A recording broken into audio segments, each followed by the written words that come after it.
Gators Breakdown, because there's never a dull moment in Gator Nation.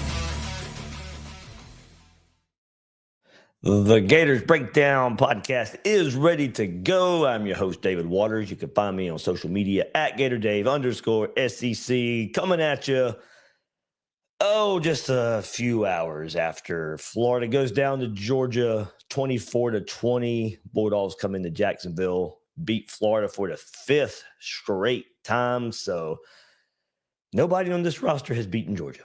That's the sad part about it. But we're going to sit here, talk about it.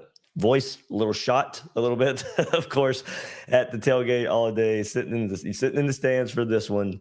Of course, you kind of have to scream to talk to everybody around you, so you can hear it, a little raspy. But man, it was fun in some ways.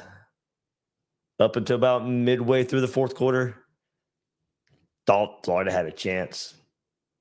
Everything was looking good. All the momentum in Florida's favor. You're on the 18-yard line, going forward on 4th and 1. Get stuffed. Georgia responds. Man. Man, I mean, for everything this team has been through the last couple of weeks, and you just hope they just find something to just pull one out. And as I said, man, it was feeling good. Feeling really good about where it was headed. Got a lead, driving the ball, and then should you even been in a situation to begin with? There is an angle to this game. Now, Georgia, I'm sure, can feel the same way about them, that they maybe could have won by more. I mean, obviously, it should have been more than 24-20. They took a slid before they scored the final touchdown. It could have been 31-24. But I'm sure there's ways they look at this game where maybe it shouldn't have been close. But you look at it from the Florida perspective. and I see the comments. Bull Gator brings it up. I'll bring it up too from some other people. DJ did not have a good game. Started perfect, 7-7, then completed less than 50%. And that's what it was. I mean, maybe you're not in that 4th and 1 situation. That's the way the game played out. And I'm not here for ifs, ands, or buts. But if DJ plays better, if DJ plays a good game, and it doesn't come down to that 4th and 1, and Florida, in some ways, probably in a much better situation to win that game. You're just not having to go for it on 4th and 1 in that situation. Missed throws, of course. It's you're in. I think go back to the first half. Missed Amir Jackson down the field, tight end, wide open down the seam. Almost squeezes it in right in between, I think, 3-4 Georgia defenders. And then Tank Hawkins, was it right before halftime? Misses a wide open Tank Hawkins. You get the ball in his hands, he's probably off to the races. And then, of course, after Georgia takes the 24-20 lead, Florida has to go respond. 4th down, find J. Michael Sturdivant down the field. Even DJ Lagway says, I got to put more on the ball. Has J. Mike, man, just if it's there. Busted Georgia coverage. J. Mike has to come back for it. Looks in a lot of ways like he caught it. If it would have been called a catch, it probably stays a catch. It was called not a catch. It stayed that. 2 out of the 3 angles to me look like a clear catch.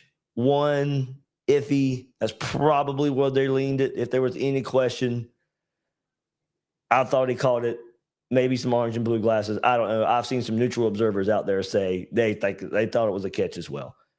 All right, but still shouldn't come to that. I mean, convert your 4th and 1. Have your quarterback play better, or you're not in the situation. I'll go with number 2 here. We'll keep it on Lagway. It's just, man, it still doesn't look right. I mean, Lagway, he wasn't happy with that last deep pass. I mean, that fell short. He wasn't happy with his overall performance. He said, of course, it's not good enough. That's what he said after the game. Moved around a little bit better than I have in the past. Legs are starting to get back under me. Starting to feel like myself again, DJ said after the game. Missed some throws. Could have hit J. Michael in a better throw there. Throwing off of one leg, should have put a little more on it. Just not making the timely throws. That's it too. I mean, timely throws. His timing just looks off. I mean, the mechanics are what they are right now. That's not going to get fixed. Didn't get a chance to work on it in the offseason. But still, the timing of it all just still looks slow with reads. I mean, I'm in the stands. You guys may have to jog my memory on some things. You know, I'm usually in the press box, usually have better replays and all that kind of stuff. It still just looks slow. It doesn't look right. I mean, but it does look like, you know, he gets the snap and you can see somebody open if the decision can be made faster. It just looks like for whatever reason, it's just a tick slow. I mean, the drops don't look right. The footwork is causing, you know, the throws to just not be there. I mean, the overthrow, like I said, overthrow to Tank Hawkins, that was a touchdown. The underthrow to J. Mike, I mean, geez, it was there. I mean, this is a Georgia defense that had just been getting lit up in the passing game coming into this game. There was an opportunity for you to take advantage, and it just wasn't done. Now, Florida already suffering at the wide receiver spot. No Vernell Brown, no Aiden Mizell. Dallas Wilson goes down. We talked about what differences can we see in this offense for this game. And there's probably a little bit of less motion. Kind of jog my memory on that. Some tempo. Florida played a little faster. Lagway got his legs involved. I mean, some of those runs right up the gut. You know, one for about 20 yards. You know, something we hadn't really seen. Fast decisions there. Get up the field. SBW 280 says it is slow. Commentators broke down his footwork. It is very slow. Yeah, something I do want to get back on Sunday and rewatch the game. It's so different in the stands. I mean, I did it for years, of course, but I've been used to the press box and a wider view and a bigger view, and just even for where I was at, I had pretty good seats, closer seats. Thanks, Mike. Mike, thanks hooking me up once again. Great seats there. But just, you know, I miss so much. I do miss so much. So the commentators, you know, I don't hear anything in the press box anyway for regular games, but it just looks off. It just doesn't look there. And I know he missed a lot of time, and I hate to keep harping on that. It is something that's we just got to deal with. But just it's causing just some of the easy stuff to be missed. And there are plays there. Kempo, thanks for hopping back in. Run slow side to side. Yeah, I mean, I did think on those runs up the gut, showed some speed that we haven't seen in a while, some moves we hadn't seen in a while. I do believe Lagway when he says he's getting his legs back under him a bit. I mean, there was a couple times that I think, hey, okay, there's something I hadn't necessarily seen, but you're right. Just at sometimes, you know, escaping the pressure. He's not the, I mean, electric's probably the wrong word for it, but, you know, not nimble enough when he takes off. You know, it's just not the threat that I thought he would be with his legs. And I'm not saying be Tim Tebow, Cam Newton, but far from that right now.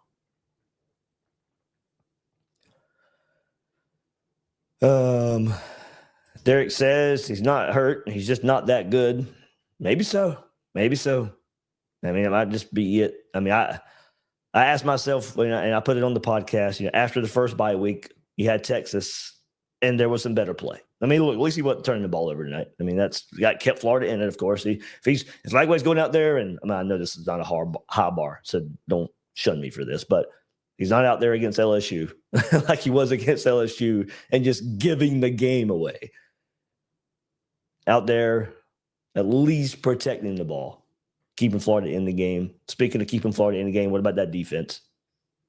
I mean, credit to those guys. That one team took advantage of the bye week for the opening drive of the game. Georgia went right down and marched right down the field, and it was just like, oh, okay. Okay. Hopefully this is not the way the game's going to go. But the defense buckled down. I don't want to slam him for this, but, you know, chance to just be better in the clutch moment. I understand Florida just got stuffed on 4th and 1, but you had great field position with that. Step up one more time. Step up one more time. And just look at the USF game and the Miami game. You had your chance late, had a chance to make some plays. I know it's asking a lot, and I'm not saying this is the reason Florida lost again. No, by any means. But the clutch moment, make the play. Georgia made the plays. Florida didn't. Thanks, everybody, right here. Thanks, everybody, for hopping in, live chatting it up right here on this reaction and review of the game here. Georgia 24, Florida 20. I'm tired of losing to them. Right here, J-Rat Gators, too. I'm tired, Dave. Yeah, me too. I'm physically tired, really tired. But I get you. I get you, man. It's I'm tired, too. 5 straight losses to them. I mean, this is not what I grew up with. This was, I grew up spanking these guys, going down to Jacksonville and expecting to win. And this is not where it's at right now. But kind of just ripped the heart out on this one. I mean, I was feeling good. Feeling good. I mean, it was just right there. I mean, right now for Georgia, we talked about this all week too. Like I said, it was there. It's right there for Florida to take. You're almost there. It's 4th and 1. You're right there. But for Georgia, marked the 4th time this year that the Bulldogs trailed in the 4th quarter of an SEC game, and they're 3 and 1 in those games. We talked about it all week coming up. They're a second half team. They struggled in the first half in this one too. They never got to pull away. They didn't put their best out there. They never got to pull away from Florida. And like I said, they should have put another touchdown on the board. But still, we know how even if they did, we know how close the game was. It would have been closer than the final score indicated. But leading 20-17. I saw somebody put it in here. It was Joseph Pisani. So many chances to take a 2-score lead, never capitalized. Georgia just too good to let them hang around. That's exactly what happened. It was there. Florida leading 2017, 7:54, about 8 minutes to go in the game. Georgia responds after, with a go-ahead touchdown. Jaden Ball gets stuffed. 4th and 1 at the 18. And then Georgia, what did I say? They made the plays. Had an 18-yard completion. Florida, you had them. You had them a 3rd and 8 after this. You had them dead to rights. You had them in 3rd and long. Like, I'm not trying to harp on the defense, but you had your chance to get off the field right there. And we know but that's been the better side of the ball. And I almost could have had a chance to put your offense in great field position. But Georgia goes on to score 82-yard drive on 7 plays in about 3 minutes. They took the 24-20 lead right there with 4:36 left. That was the sequence right there. That was the sequence that we're going to just go back and just dive into. Of course, there's a whole game that it needed to play out, and we kind of went through some of the bigger plays that was missed by at the quarterback spot. Florida down right after that, though. 24-20. 4th and 4 from its own 31, and the pass to J. Mike incomplete. And it's just another one.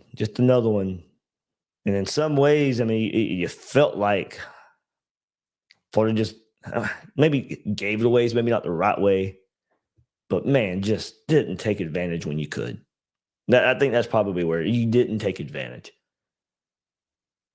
3rd and short, 4th and short, didn't convert late. Defense has been playing well. Needed just one more stop. You had them at 3rd and 8, and you let them off the hook. Stings. Like, we know the next step. This staff isn't going to be here, all that stuff. But still, man, you were hoping for some change, hoping for something to get behind, to try and maybe a late season rally with the new staff and a new approach a little bit. This would have just been such a lightning rod for that moment. And it falls short. Everybody hit that like button right quick. Smash that like button. It really helps us out. Subscribe right here on Gators Breakdown. Hopefully you're watching us live. This is leaving Jacksonville in the morning. You get to listen to something on your way back to, if you're going back to Georgia as a Gator fan, or you're going back down to Gainesville, Jackson, or Tampa, anywhere down there, Lakeland, my friends. But everybody hit that like button if you're checking us out live or the replay. Subscribe on YouTube or your favorite podcast platform. Talked about what? Some guys needing to show up, right? All these receivers injured. Dallas Wilson getting injured in the game. Trey Wilson, season high in receptions for him with 9. 121 yards.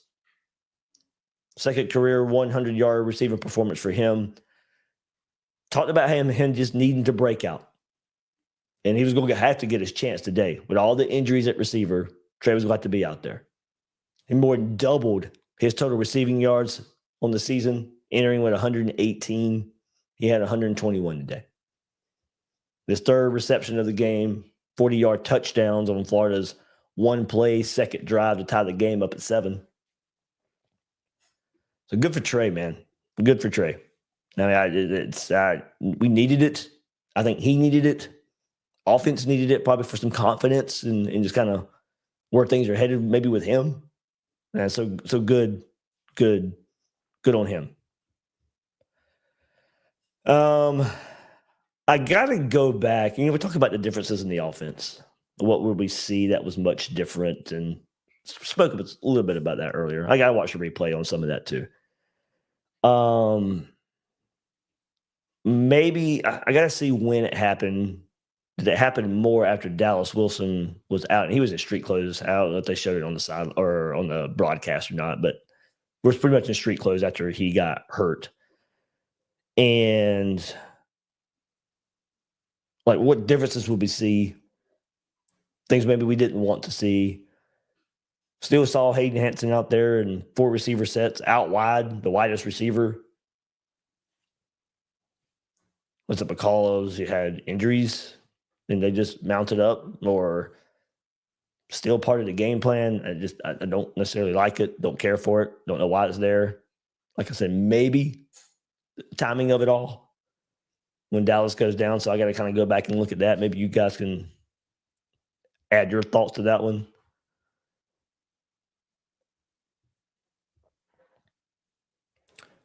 Ethan Baum, I don't want to go too far into this, but it is very, very interesting. Whoever the next coach is going to have an interesting situation at quarterback. Right now, Lagway is making a ton of money for super lackluster results. That is true.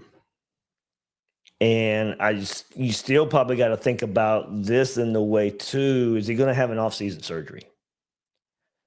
So is it going to be another off-season of him not getting the much-needed reps that he's in? I'm speculating here, guys. I'm not saying that's for sure. That's anything happening, but it's got to be in the back of your mind that all the talk that maybe should he had surgery this past offseason. Well, if he's not fully healthy right now, it would go into another offseason. And then just for what I'm just thinking out loud here. Here's a scenario for you. What if he does have to have surgery? Well, here we go, another offseason where he's not getting the much needed reps that he needs to get to take another step, take a next step. That makes this situation even more interesting. Because whoever comes in, you cannot take that chance of him being the only guy for a competition. First of all, he's having surgery. So that in and of itself is a risk. How's he going to bounce back? How fast is he going to bounce back? Is that a conversation that you got to have if he's on the roster next year or not? Whoever the head coach is.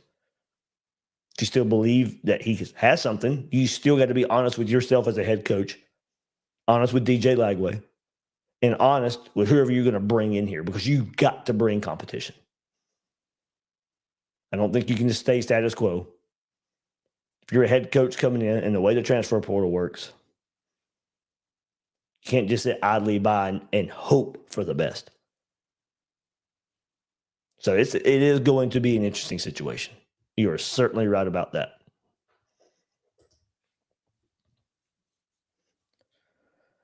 Oh, all right.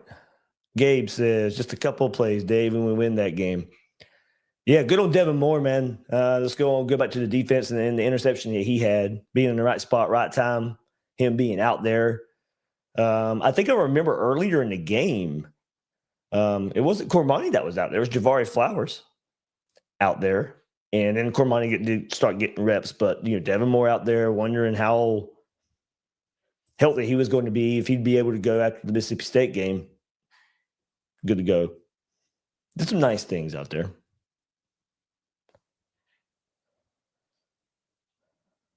Richard says, I'm excited. I believe we can win out. I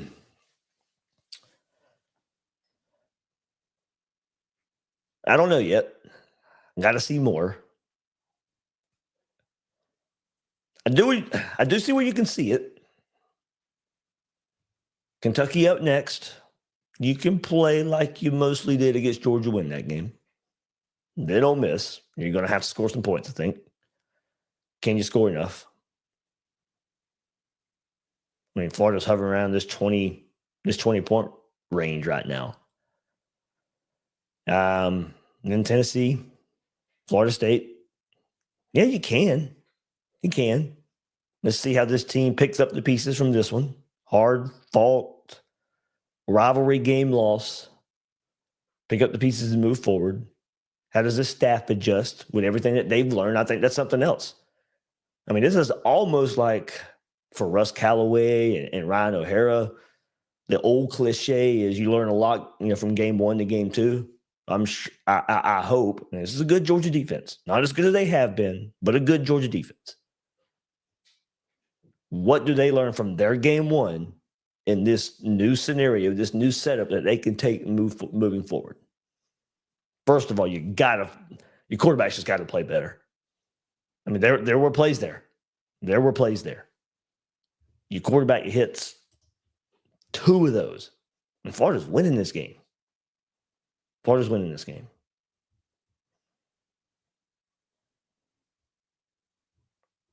Troy brings up a good point kind of on that, though. I hate the routes we run, to be honest. Feel like they're all flat routes, which are more challenging for your accuracy in man coverage. Lamberlin, he needs to be developed. Yep.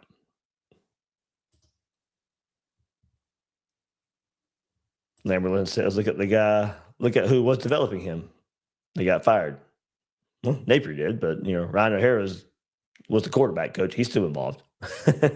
So we'll see. I mean, missed a lot of development time. I mean, I hate to keep going back on that. We just know, I guess, you just kind of ask yourself the question, how much do you want to believe all the offseason affecting what we see from DJ Lagway? It's not all the story right now. SBW280, I would give him an actual offseason, and we will see a Lagway better than last year.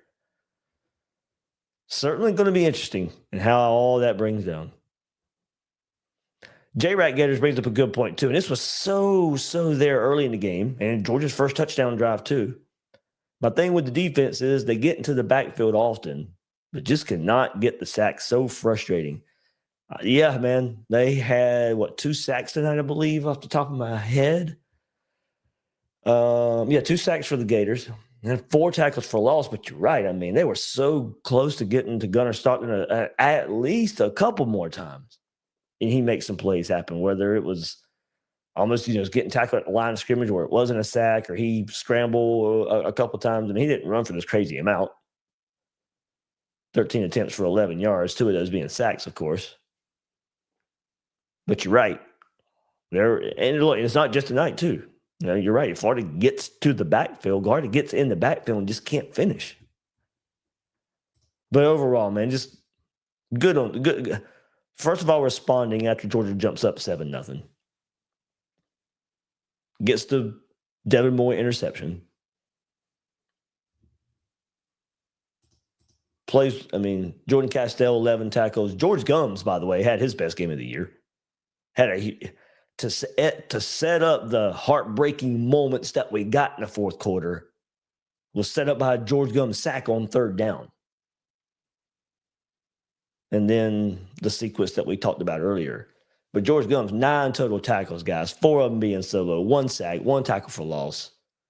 Another quarterback hurry. George Gums, I know he's been injured this year too. But credit to him for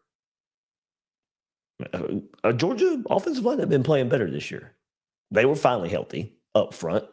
George Gums just comes out and has his best game of the year. Good for him. Good for him. Need that moving forward. Miles Graham got picked on a little bit in coverage tonight. And he got called for that pass interference earlier, I believe. Foggy memory a little bit here. But, was picked on in coverage a little. 8 total tackles for him, 1 solo, 1 pass breakup. Bryce Thornton with 6 total tackles, 4 of them being solo. Therese Denson, I thought, played pretty good, closer to the line of scrimmage, 4 total tackles for him, 3 of them being solo, 1 nice tackle for loss. Buddy Trev is sitting beside him. Knows Sharif pretty good right there in the Bartram area here in Jacksonville, and we were most excited for that one. Tyreek sat with 5 tackles tonight. Jaden Robinson as well. Let's go to the comparison right quick. Let me pop up the stats. Thanks, everybody, for hopping in one more time. The voice a little bit deeper now with the raspiness, huh? I can hear it in the headphones. All right, DJ Lagway, 15 of 24. Now, let's go to team stats first. And you're going to see just how even this game was in so many ways. Georgia just ran more plays. 361 total yards for Georgia, 281 for the Gators. 223 passing for Georgia. They'll take that mostly. 138 rushing yards for them. Florida, 166 passing yards. You're not going to win many games here. Still, he's still in position to win this one. But as we said, you hit a couple more of those big plays, and if Lagway has 200 yards passing, Florida probably wins this game. And we know what plays we're talking about.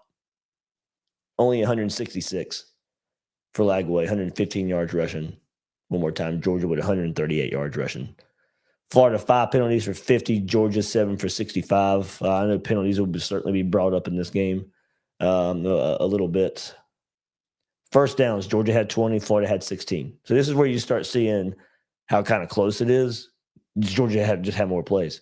Florida, 2 of 11 on third down. Now, once again, just awful on third down.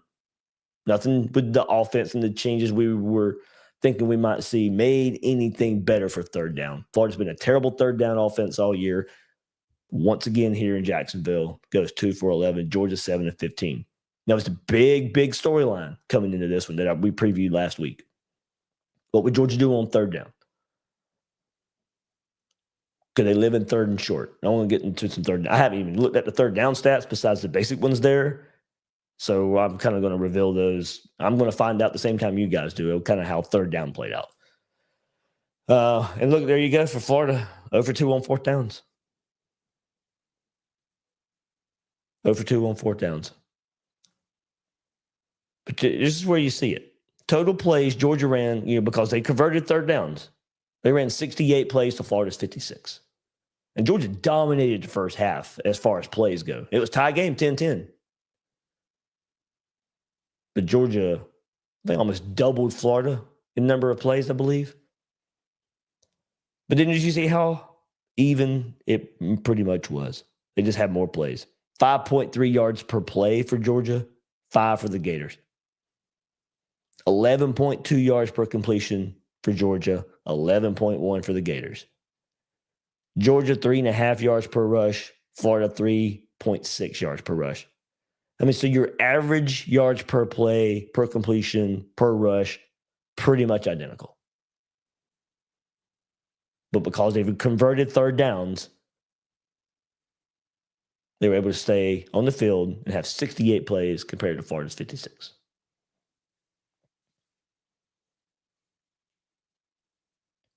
Sack adjusted rushing yardage. So taking out the sacks, Georgia had 144 yards rushing. So not that big of a difference compared to their 138. Florida 2 or 3 in the red zone. Georgia 1 or 2. Time of possession. I mean, it's crazy that it was that close because, like I said, Georgia dominated time of possession in the first half. Only about a 5-minute difference overall when the game was said and done. Only one turnover in the game. It's the Devin Moore interception of Gunnar Stockton. Tackles for loss. Florida with 4. Georgia with only 2. Lagway 15-24, 166 yards to 1 touchdown to Trey Wilson. Jaden Ball 15 attempts, 72 yards, 4.8. Let's go to Jaden Ball right quick. For as good as Georgia's rush defense has been this season, pretty good showing by him. Pretty good showing by him. A 22-yard was his longest rush. He had 1 touchdown, of course. It was just, besides that 22-yard run, and I'm not even saying this is on Jaden Ball. First of all, Georgia's a really good rush defense, and you offensive line's got to help you out. But you look at his, we'll go through them all right quick.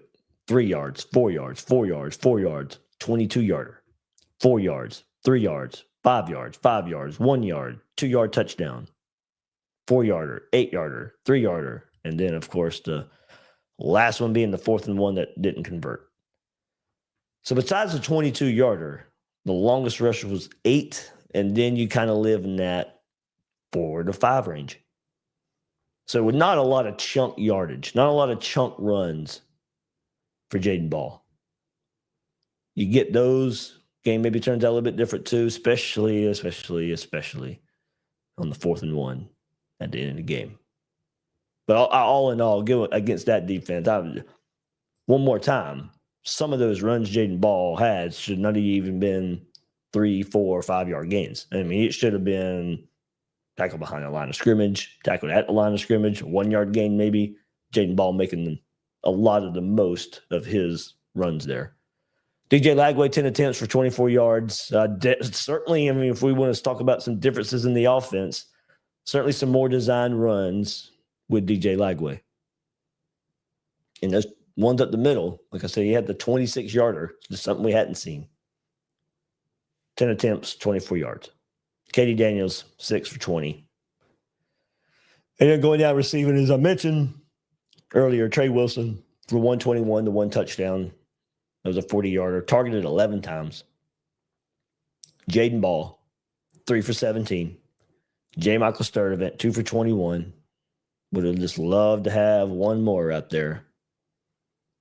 Dallas Wilson, 1 for 7. TJ Abrams had 1 target. 15 receptions for 166 yards, but only between 4 guys. There's 2 ways to look at that. First of all, we all know the injuries that happened. So that number was probably going to be low. Maybe another change in the offense, not living and dying by passing to the tight end. I got to go back and look. Stats show right here. And I'm going from my head as well. But stats show right here, not even targets. But I know that's not right because there was a target to Amir Jackson, as I said, down that Lagway missed in the middle of the field. So, like I said, got to go back and look. But either way, there weren't a ton of targets to Hayden Hansen. Wasn't a ton of targets to the tight end spot. They were on the field. Gunnar Stockton for Georgia, 20 of 29 for 223, 2 touchdowns, 1 interception. Chauncey Bowens, of course, former Gator commit at running back, 9 carries, 70 yards, and the 136-yard touchdown, 7.8 yards a carry for him. Frazier only goes for 12 for 45, 3.8 yards. I mean, I thought Florida overall did a really good job of stopping the Georgia run game. And then Zachariah Branch, 10 for 112, 73 yards after the catch. His longest being a 42-yarder. All right, so there we go. Let's go to third down real quick. See if I can find that, and then we'll kind of get out of the stat world. Third down efficiency, like I said, another angle to this game. Probably one of the better ones, besides quarterback play. Here we go in the third down world. Florida 2 of 11, Georgia 7 of 15. I didn't even realize it. I mean, now going back and looking at it, it makes sense. Guys, Georgia averaged third down and 9 to go and was still 7 of 15. Wow. That one surprised me there. It does it now that I, quickly go through the game in my head. Third down and 9. So Georgia's lived in third and short all year long. Florida had them in third and 9. So one reason Florida's in the game. But there you go, guys. And that's why. Third and 9, they were 0 for 4. When they were in third and short, they were 3 for 3 in that 1 to 4 yard range. So they live in third and short all year. And you see it kind of played out like it did right here. Third and short, 1 to 4 yards, they were 3 for 3. You get them in third and long, 0 for 4.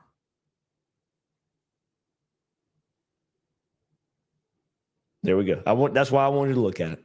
It's weird at just how it played out. Lived in third and 9. Didn't convert the third and 9s. Didn't convert the third and longs. But the third and shorts that they were in, they took advantage of. Florida did not. Florida 2 of 6 in third and short situation, guys. That's third and 1 to 4 yards. Florida 2 for 6. 0 for 2 in third and long. Average yards gained on third down. Florida averaged a half yard on third down. That's how you go 2 for 11. A half a yard on third down. Meanwhile, Georgia's 8.2. Yikes. Man. Florida on first down. I mean, if Georgia's going to live in third and 9, that means they're probably not gaining a lot of yards on first down. So, yeah, they only gained 5 yards on first down. Florida gained 7.2 yards on first down. So, another one. You should have been in third in manageable situations a little bit more. And you were. Florida averaged third down and 5.3 yards to go. So basically, Florida averaged third and 5, and somehow still 2 of 11 on third down. I mean, it's just a sign of a bad offense. Just continuing. I was hoping. Like I said, some plays were there. And we can say that, but we say that every week. Man, so the first down and third down yardage plays, pretty interesting there. Pretty interesting how that one played out. Didn't expect it. Didn't even expect it. All right. QB progression here. So Lagway, starting out 5 of 5. It was 7 at 9 at one point. Had the 40-yarder, had the 28-yarder, and then nothing really. 7, 2, 13, 5, 20, 5, 7, 8, 5. I mean, just nothing down the field. Offense today against Georgia looked a lot like that before that first bye week. Just really, really conservative. Not hitting much down the field. I mean, it's just not smooth. I mean, the Trey Wilson touchdown was broken play, busted coverage. The J-Mite would have been the same thing. Almost come down with it.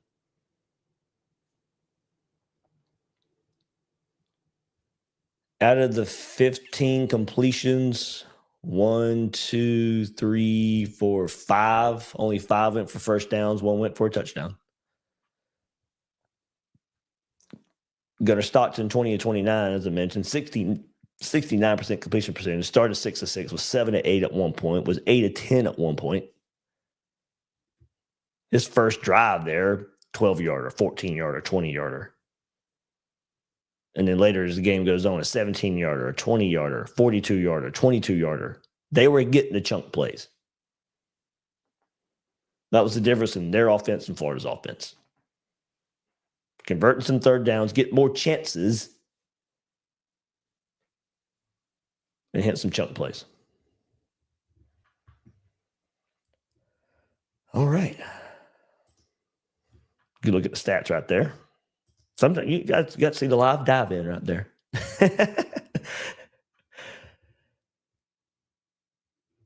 Let's see. Get to some comments. Offensive line tonight. Lagway wasn't sacked. You know, I think with the timing, sometimes it's hard to get a read on offensive line's fault or DJ's fault for not getting rid of the ball. Because I have to go back and watch it. But this is kind of more of the reaction part of it.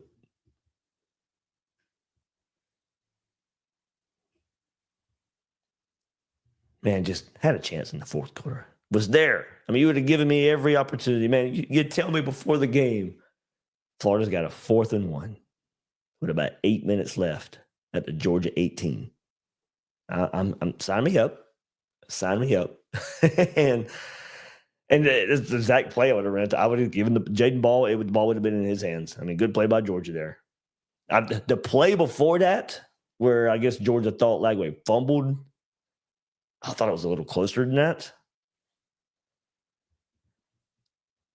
And I know officiating is a storyline here, but I don't remember all of it being there at the game. So something I'll go back and watch again.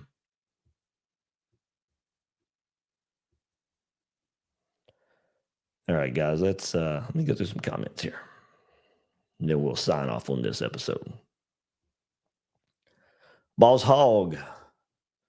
Lagway's a sophomore. He hasn't even played an entire season. He's been hurt all off season. Just Chris Leak didn't have a good sophomore season. He helped Tebow win a title. Might be the kind of same thing here. Get a different coach in here to take the quarterback to another level. The elite was kind of weird. I mean, shown some really good things as a young quarterback. Meyer comes in and not really a great fit for it. Plays well, plays steady. Didn't really play bad. Well enough to win a national championship. With some help, as you said. Jim Martin says, DJ basically getting his off-season workouts during in-season is the issue. I'm enjoying watching Miami podcasters melt down instead of everyone slamming the Gators. Jim, man, I'm glad you pointed that out. I didn't get to see any other games but Florida, Georgia. I was just watching Ole Miss and South Carolina off to the side a little bit. I don't even know who won between Tennessee and Oklahoma. Somebody put it in the chat for me, or I'll look it up in a second, but somebody put it in the chat for me. But I get to the stadium, sit down, and to start getting the updates about the Miami game and them losing. So Jim Martin says Tennessee's going down. Okay. All right. I got some Utah. Is it Utah and Cincinnati? Yeah. So try to sign off. I'm going to just enjoy the game of football. I'm going to watch that one till. I love those late games, by the way. A lot of it because I get home late sometimes. Not so late this time. I love the game being in Jacksonville. Another thing, I don't know how I forgot this. I did it for you guys, getting into the game. Scott says 26-17, Oklahoma with 2 minutes left. All right, thanks, guys. What a tailgate. What a tailgate. I am going to miss this game in Jacksonville the next 2 years.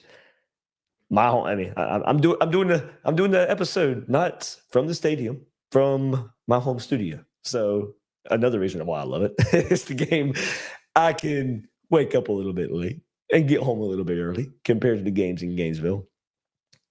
But there we are in the dog pound, the junkyard. People call it different names out there. It's right behind RV City. And I got to hang out yesterday on Friday for, a little midday tailgating. Was there at 7:45 this morning, doing it all again. What a tailgate. There's nothing like, if we're the Gator fans, we're surrounded by Georgia fans. It's just such a good time. I mean, we orange and blue, red and black, it didn't matter. It didn't matter. Big thanks to buddy Neil Blackman. Neil shows up. Got some basketball coming up this week, but Neil Blackman, great article that he put out about Florida, Georgia this week. He stops by the tailgate for a little while. He got to see how the craziness of our Harmonic Woods tailgate, especially a Florida, Georgia Harmonic Woods tailgate. Keith, both Keiths, by the way. One in a Gators Breakdown Plus member, and then the other Keith, you know who you are. Big shout outs to you guys stopping by the tailgate as well. Saw so many of you today. I don't know how many Gators Breakdown koozies I've given out the last couple of days, just riding around. And my friend Brett's golf cart, we go to RV City, just riding around. People just noticing there. It's such a good time, such a fun time. I hope you guys got koozies. I think everybody who asked for one, did get one. But certainly, and then I made a note, because the people who sat behind me at the game. So I got to give a shout out to Tim from Lexington and Tico and Jason from Wesley Chapel.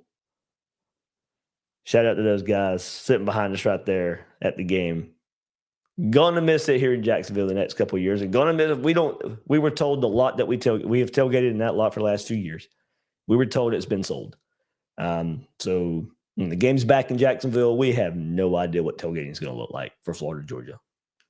Jags games are absolutely, everybody knows it. This is not really a slam, because there's no NFL tailgate like a Florida, Georgia tailgate. So this isn't a slam against the Jaguars. But, those areas around the stadium this time of year for this game means so much to us, and what everybody just knows this game for. And you hear of Florida and Georgia talking about it, and we come over that stadium and we see the orange and blue, we see the red and black. What is that going to look like in 3 years? Atlanta next year, Tampa the year after that. And we'll have a great setup for Tampa. We already know that. Mayor's from Lakeland. There's so many Tampa connections at the tailgate. We have a great setup already for that. Next year, I doubt we take the big tailgate up to Atlanta. But when we get back to Jackson in 3 years, we have no idea what it's going to look like. So this one meant a lot to us. And it's just so fun. It's so fun. With a Florida Georgia tailgate with Harmonic Wood. So everybody, big shout out. Cody getting the bus down here. If you guys were there, if you walked by, if you saw it, we had the big school bus. We had a stage on top of the bus. It was a fun time. All right, let's see. Balls Hog, hey, good point, man. And some of these players, Caleb Banks as well, but Balls Hog says, I feel bad for Tyreek Stapp. I mean, yeah, there was a guys that came, a lot of guys. Jake Slaughter, Austin Barber, the guys who came back for a special run this year. And here we are taking another loss on the chin. And like I said, 0 for 5. 5 straight losses to Georgia.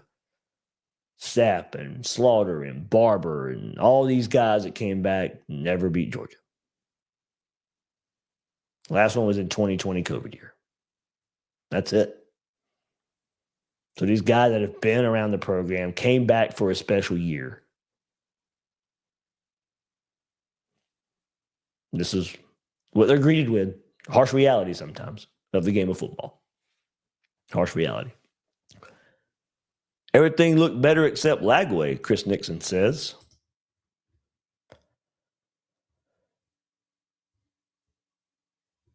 GT Killer says, why not tailgate in Atlanta? It's a natural site. There is not a lot of tailgating around that area. That's how we do it here in Jacksonville.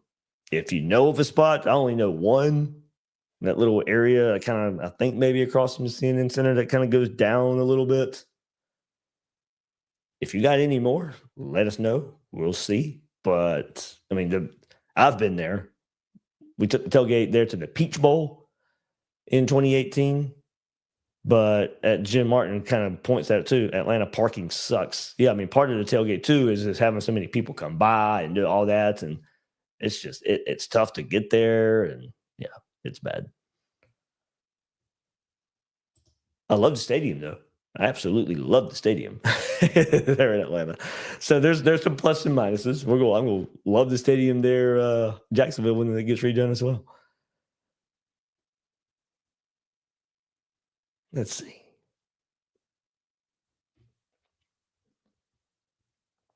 I see this is the wrong way to think about it. All Florida fans not liking it going to be in their own backyard next year. Oh, shut up. There's no difference in this game playing in Jacksonville. There's no complaints.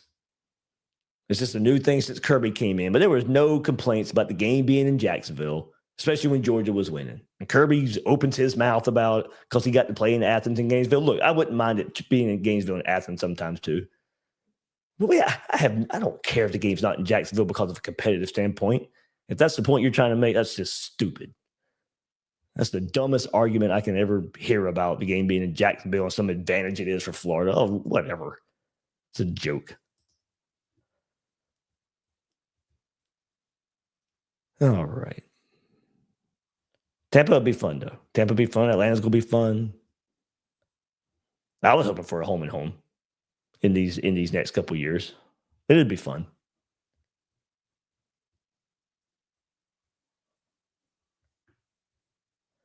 Jim Martin brings it up, and it's a popular topic out there. And hey, look, if quarterback play continues to be like this, got to try something. It's not fair to the rest of the players.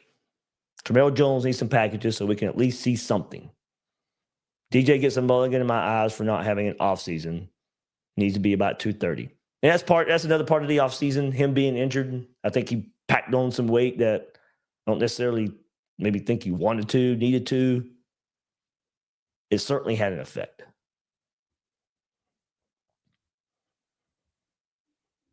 Chris Nixon says, definitely want to see Trammell.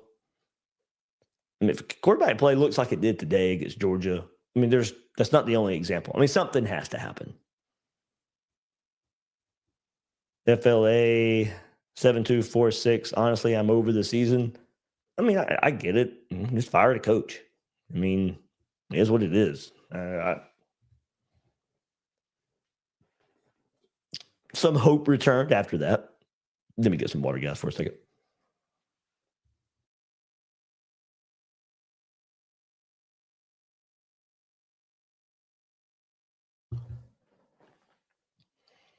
Man, sounds like I'm missing a good game between Tennessee and Oklahoma.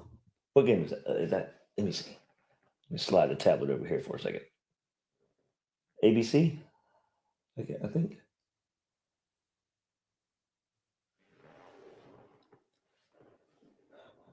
Oh, it is. 147 left. Okay. First and goal for. Let me see. I can't see yet. Oklahoma just won it. Okay. There we go. All right. Oh, okay. Oklahoma had first and goal up by 2. Okay. They're about to go up by 8. Okay.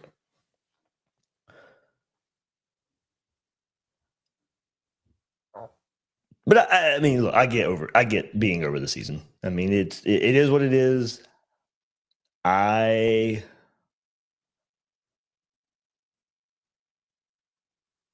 love football season, man. I mean, like the saying, you only get 12 of these, hopefully more, but we're only guaranteed 12 games. I get it. It sucks in a lot of ways. I absolutely get it. But I still enjoy football season. I enjoy college football. I enjoy college football more when Florida's winning. I enjoy Florida more when Florida's winning. Absolutely. Not saying that. But I get being over it. I do. I do.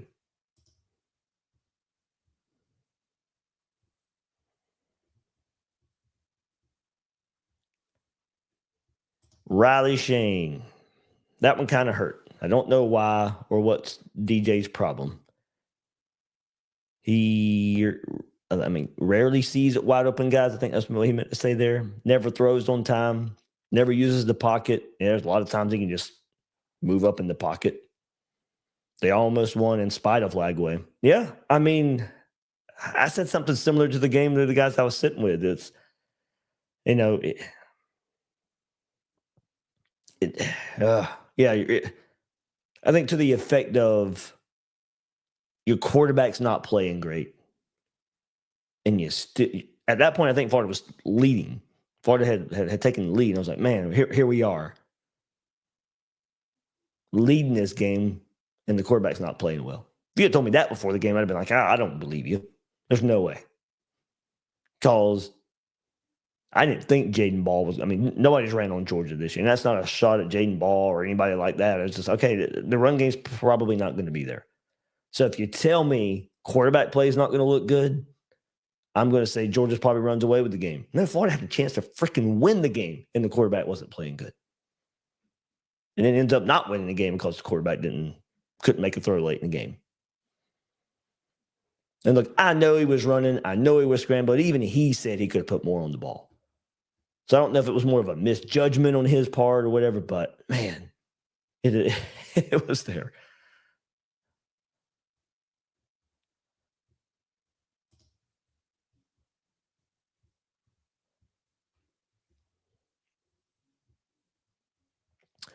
Balls Hog, I don't have any update. I just got home not long ago. He asked, is there any update on the Dallas Wilson injury? Like I said, he was in street clothes when I saw him after the injury. Now, he was moving around an okay bit on the sidelines. It definitely wasn't serious. Now, I don't know what that means. I mean, of course, he had the foot injury earlier in the offseason, earlier this season. So we'll see what that means.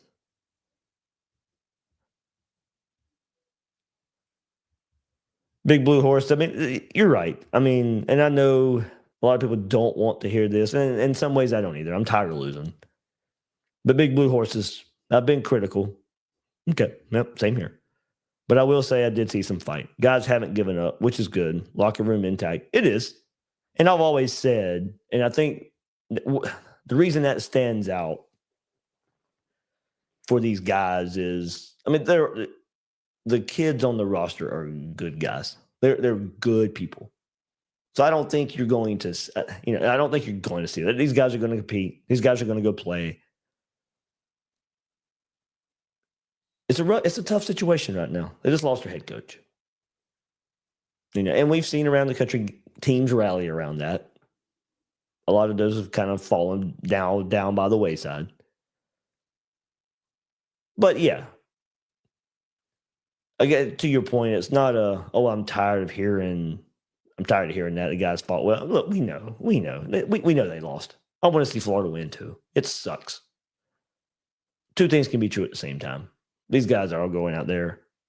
They are playing hard. We can certainly question if they're put in the best positions. That's why your head coach is fired for one. So no, that's why. But and that's why your head coach is fired. We believe in the talent.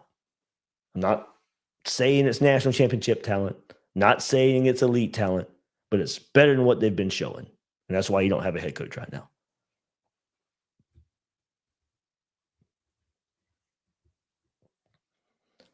Balls Hog, that is the most critique I see a lot for DJ Lagway. Does have a problem drifting back too far or out of the pocket. Can fix that with development. Says Balls Hog. Jim Martin says, he said by the time he made his progression to start event, his footing was off and had to throw it as best he could, and it was just short. Okay. Yeah, I knew something was out there about him saying, still sound like he made it sound like he could have put more on it, but it could have if things were better, I guess is a way that could be read.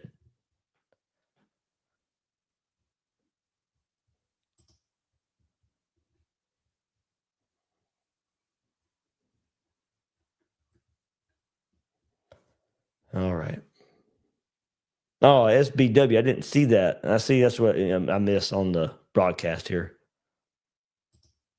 Seeing Trey Wilson cry after the game hurt. He did everything he could. Yeah, man. I mean, like I said, he was back. Florida needed a wide receiver to step up because of all the injuries. A guy who's been, even by myself, overlooked. When I'm mentioning receivers, I often forget to even mention Trey Wilson for whatever reason. I brought it back around late in the week. So, okay, yeah, I have admitted that I forget about Trey Wilson sometimes. Florida needed somebody to step up. He did.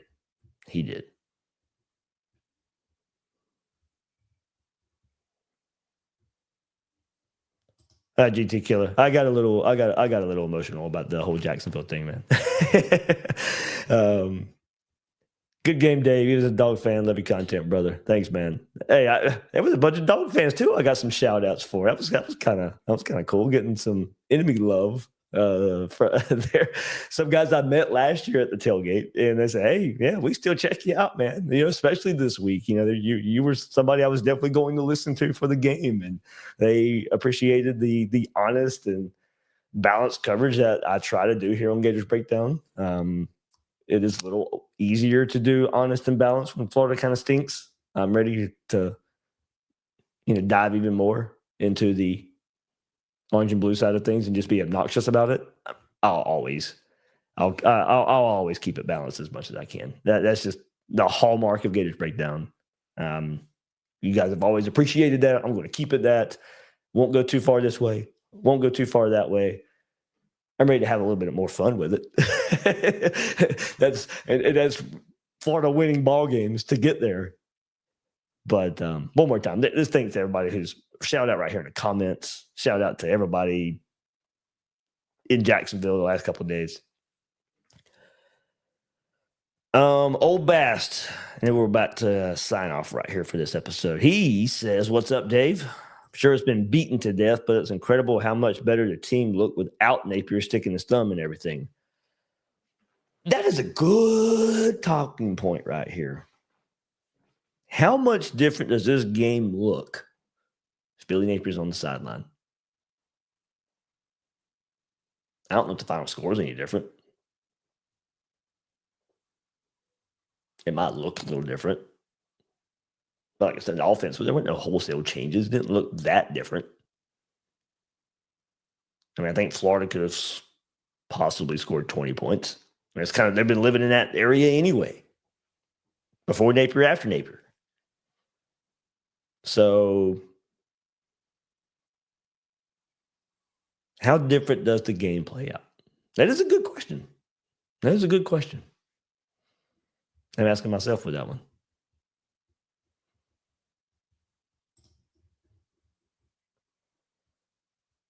SBW says, we would have only had field goals. Okay.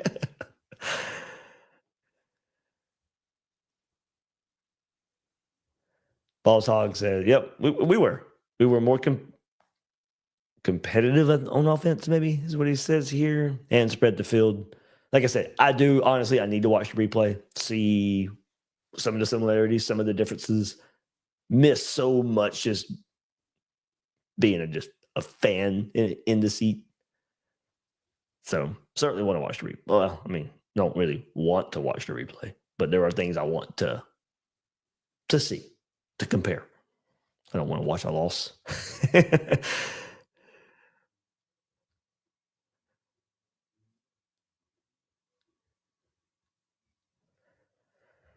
Boss Hog, one more time. Let's shout out Trey Wilson. Played his heart out. Proud of that young man. All the obstacles he's had to overcome. All right.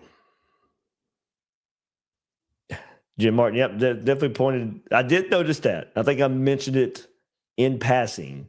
I didn't really hone in on it earlier this episode, but I brought it up a little bit too. But yeah, the removal of the gimmicky pre-snap motion was lovely to see.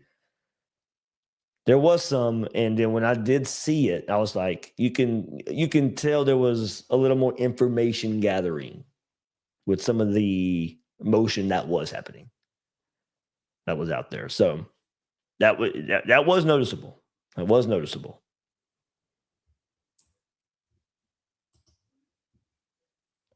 All right, everybody. Thanks for hopping in. Florida goes down 24-20 to the hated Georgia Bulldogs. SBW, one more time. Was tempo faster? Yeah, it was a little bit. It was. But like I said, something I did notice a little bit, I got to go back and watch. Last time I'll say that. I know I repeated myself over and over again on that one. All right, everybody. Yep. Thanks for hopping on. Late night, 11:30. Let me go watch some football. Thank you guys. One more time. Thank you so much. I know there's a lot of Gator podcasts out there. Gator Nation has it good. Gator Nation has it good. I think you get the best network of team podcasts, I think, out there. Now, of course, I'm biased. I don't get to see Georgia, Alabama, all that. But you guys have got it good. So thank you so much for spending the time right here on YouTube Live, or you're catching the replay. It don't matter. I know you can go get your Gator information a lot of other places. And I certainly appreciate you guys spending it right here on Gators Breakdown. So that'll do it for this episode. Florida falls to Georgia, 24-20. And that'll do it for this episode of Gators Breakdown.